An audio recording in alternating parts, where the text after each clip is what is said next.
You're listening to the My Simplified Life podcast, and this is episode number 152.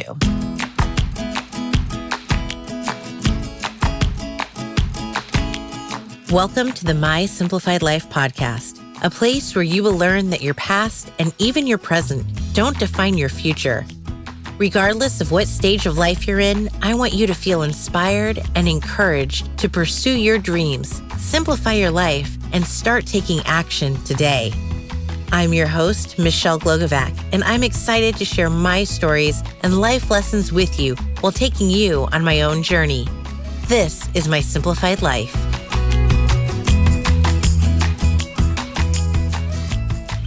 Hey friends, welcome to another episode. I'm your host, Michelle Glogovac. Today, I want to talk about personal branding. Do you have a personal brand? Do you even know what a personal brand is? Because it's another one of those buzzwords that continues to make social media. I'm sure you're seeing it in your feeds, you're hearing about it, and more so in the corporate world, you're hearing about people who are focusing on their personal brand. And oftentimes, it is people who still have a job. So what is a personal brand? Today, I don't only want to share with you what a personal brand is, but I also want to go into how you can create your own personal brand and how podcast interviews are going to help elevate your personal brand. It's all going to come together. So let me start with a definition from Wikipedia on what personal branding is. According to Wikipedia, it is the conscious and intentional effort to create and influence public perception of an individual by positioning themselves as an authority in their industry, elevating their credibility, and differentiating themselves from the competition to ultimately advance their career, increase their circle of influence, and have a larger impact. The process of personal branding involves finding your uniqueness, building a reputation on the things you want to be known for, and then allowing yourself to be known for them.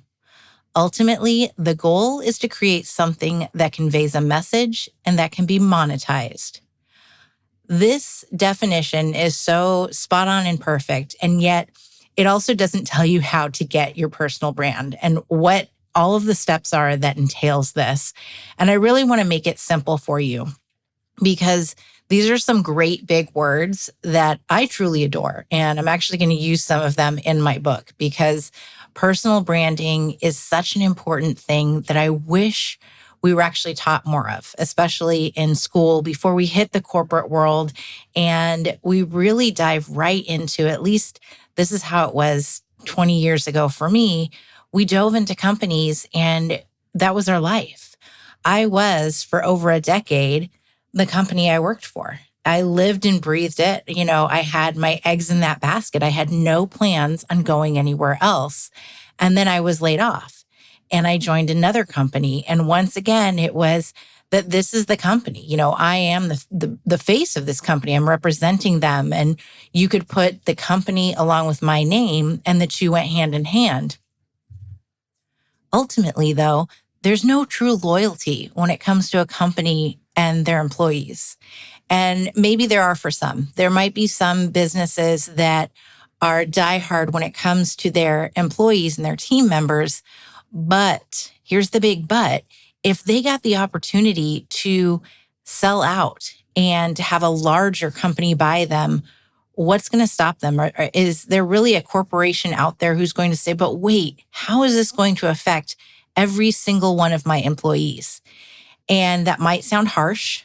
And I'm going to admit that I might be wrong with some companies, but let's look at the large companies because I worked for a very large one the second time around and they were bought out by a larger company. Nobody said, oh, what's going to happen to the last people that we hired? Instead, it was you were the last one in, so you are the first one out. There is no loyalty. And I get it because the company is in it for them and for their shareholders.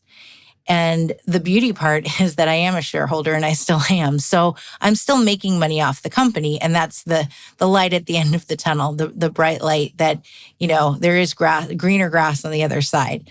But let's go back to personal branding. Personal branding is you. It doesn't mean that you're being disloyal to your company if you're working for one.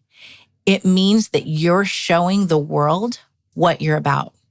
What is your expertise? What is it that you stand for? What is it that makes you, you? And it's the same thing that we talk about when we look at creating topics for podcast interviews. What is it that makes you special and your topic special? That's what personal branding is. It's to be able to go to a website of somebody and know exactly who they are and what they stand for, what their dreams and goals are, what their accomplishments are.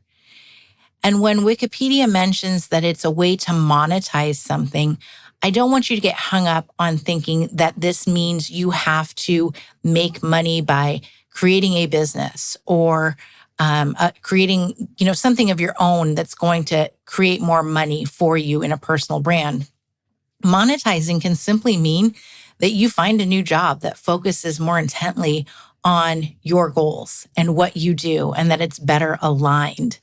It means that a company can go to your LinkedIn page and see you. They don't just see the company you work for, which is an interesting story that I saw the other day on LinkedIn. A former client and friend of mine said that if your LinkedIn banner is your company's logo, and by your company, I don't mean that you own the company. I mean, you're working for someone else and it's their logo that's your banner. You're basically giving them free advertising space and marketing them instead of making your LinkedIn banner something that has to do with you. So when another company comes to your page, they're going to look at you. You don't want them to be distracted by the company that you work for. Instead, you want them to see you. Who is Michelle on LinkedIn? That's what that means. So you want to showcase yourself, your expertise, your experience. And I want to start by saying that you should own your own website name domain. There is no excuse. They're so inexpensive for the most part, unless you have some very unique name that everyone else has and is taken. But I can tell you that I bought michelleglogovac.com a long time ago. I have it currently redirecting to my business website, but it is a project I'm working on to create a website that is all about me. And sounds kind of pompous when I say that, but the point is that you want people to know you. Whether you want to eventually write a book, start a business, you want speaking engagements, you might retire someday. You should, right? We all want to. But what if you are laid off tomorrow, or you are going to retire, or something else happens that you want to speak more? Well, you should have your own website. And within the website, it's going to be exactly what is on every other website, an about me part, a media page, what have you done, your accomplishments. You want to include all of that, but you really want to focus on what it is that you want to be known for. This is what your personal brand is. What do I want to be known for? And this is also a topic that I've been really soul searching about, especially lately. It's been, very present in the past 4 years or so, even more so, I think, since the kids were born. So 7 years, I guess. They've been around that long. But it's really been important to me to recognize what it is that I want to put my efforts into and what do I want to be known for today, tomorrow, and many years after I'm gone. I want to showcase what I'm passionate about. I want people to know that I want to change the world. And as big as that sounds, that we can do it by using our voices, whether that's on a podcast interview and sharing our experiences and our stories, or it's fighting for what we believe in. If it's joining, a different organization or nonprofit and volunteering for them and sharing everything that you're doing. Why do you want to join something? I've joined Moms Demand Action, and it's for gun sense. It's not to take away guns. I don't believe in that, but it is to bring laws that make it so my children and I are safe, that I don't have to worry about them going to school and not coming home. Why wouldn't I be a part of that? Why wouldn't I want to showcase that? I am very big right now in our San Jose mayoral campaign, and I'm campaigning for one candidate because I believe in him. I believe in what he's doing.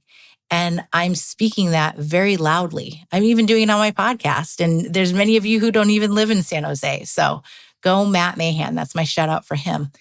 But what I'm doing is I'm getting vocal and I'm sharing it on Twitter. I'm sharing it on Facebook.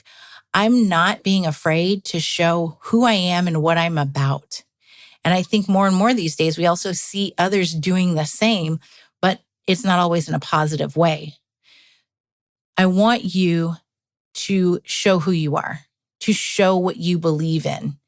And there's a way to do it in a positive way, no matter what side you fall on, whether it's in politics or you're looking at other issues.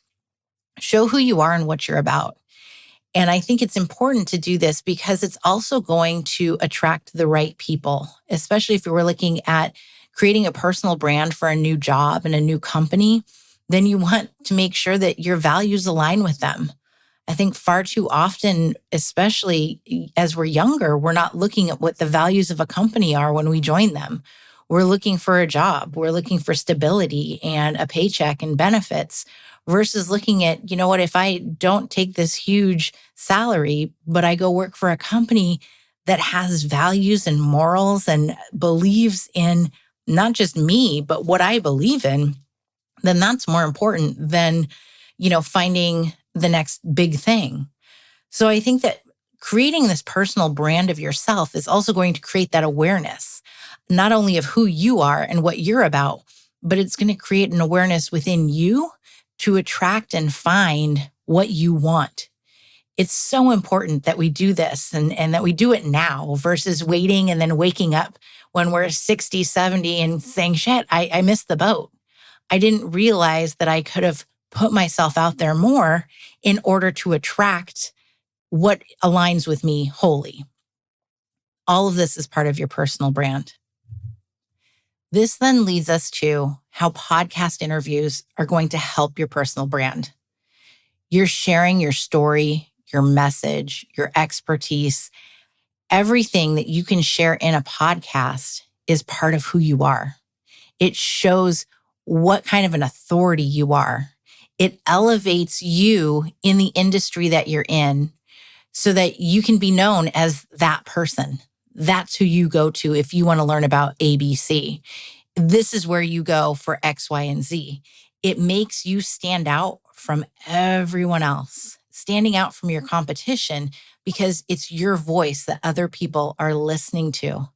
It's increasing your circle of influence, as Wikipedia says, because you're reaching more and more people. You may have your website, but it's there just hoping that traffic comes. You have social media that, is also waiting to, did that hashtag land in the right place?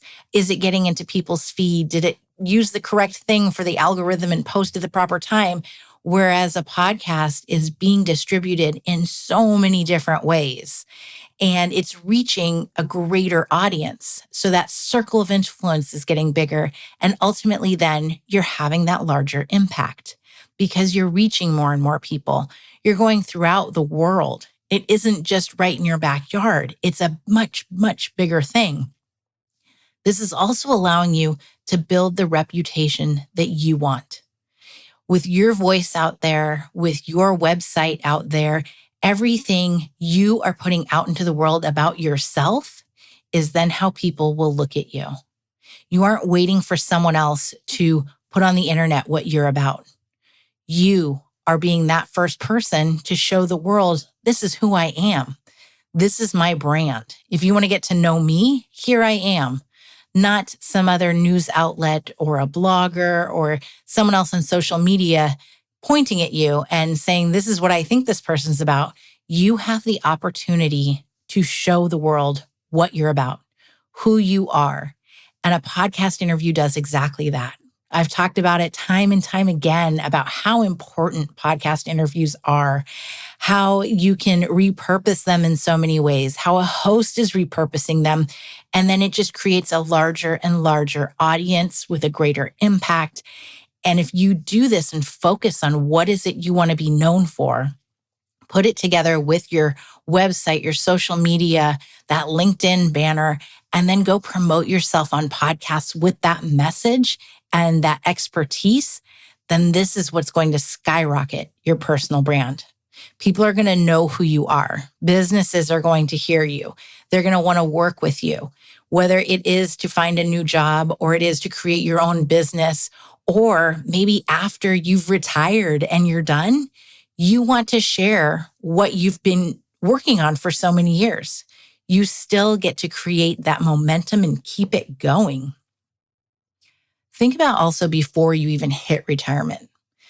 Say you've created this personal brand for yourself and you've done podcast interviews and now you've hit retirement. What next? What if you want to keep busy? What if you want to consult on some projects? You can continue building your personal brand by not only sharing the interviews you've already done, but by creating new interviews. Maybe you want to create your own podcast. It's in putting yourself out there more and more that your brand is going to grow. And it's important to have a personal brand at any point in your life because this is your opportunity to tweak it. If you want to be known for today as an advocate and an activist, you can put that out there. But tomorrow, maybe you've launched a nonprofit, or maybe you've launched a business that has something to do with it. Well, you've already laid the foundation for what you're really good at, how you can speak on it, why you believe in it. And now it's only going to propel the business, the nonprofit, the candidacy, whatever it is that you're working on, even more so, because people have become familiar with you. They understand what you're about, what you stand for, what you're educated in, your expertise, and all of this because you built your personal brand. You showed the world, this is who I am, and this is what I want to be known for. That is what a personal brand is. It's not some sort of anti-allegiance to the company you work for. It's an allegiance to yourself. It's something that I think we all owe ourselves to show the world, this is who I am and what I want to be known for. So what I want you to do today, if you haven't done it already, is to go buy your name domain. You can go on GoDaddy. You can buy it for 2 or 3 years and then let it auto renew, but go buy your name domain. Start there. Look at your LinkedIn banner if you have one. Make it yours. That is your personal page. Your company does not own it. So change the banner. Make yourself be known to the world because your company's already doing that and really doesn't need you to use your personal space to do it for them. You deserve to be known for who you are. You deserve to have a reputation that you want. So show others who you are and what you're about. Figure out your topics that you want to be known for and start pitching yourself to podcasts. Lay that foundation now because I guarantee you that in a month, a year, 10 years from now, it's going to pay off. So go create your personal brand and show the world, this is who I am. And until next week, my friends, start showing off what you're about. Build that reputation, and I'll be looking for you.